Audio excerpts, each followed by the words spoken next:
Hello everyone, i-share ko lang sa inyo yung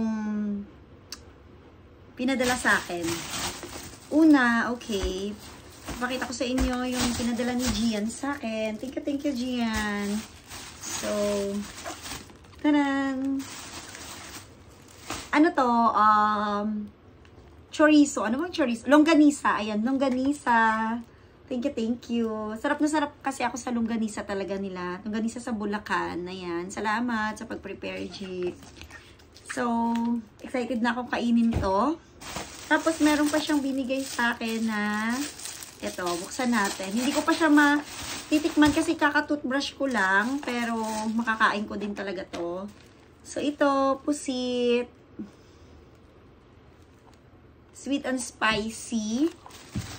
Sa susunod, isasama ko siya sa kain ko. Tapos, meron pa ulit. Diba? Ang dami. 4. Imagine yan. Dilis pala to. Ito, dilis. Yung isa, pusit. Ayan. So, 4. Thank you. Thank you so much. Tapos, meron din akong ang dami. Chicharon. Ano ko to kay Eston. Sabi ko kasi sa kanya, wala kang ipapadala sa akin. O, diba? Ako pa yung nag-ano, diba? Pero, ayan.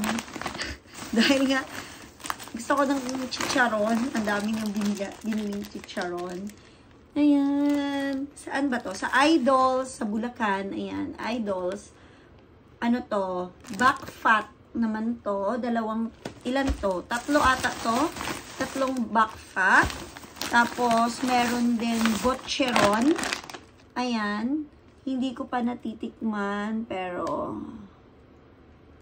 mamaya, magdadala ako kasi magbo-bowling kami ng mga kaibigan ko. Magdadala ako para matikman namin.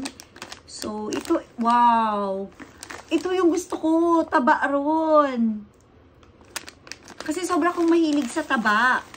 Kaya talagang for sure, ito, bet ko to, mahilig ako sa taba. Ay, sarap nito sa suka. So, kailangan ko bumili ng pinakurat. So, yan lang, siyam na pirasong ganito yung binili sa akin. Thank you so much. Thank you din Kuya Francis sa pagdala. Yun lang, bye-bye, God bless.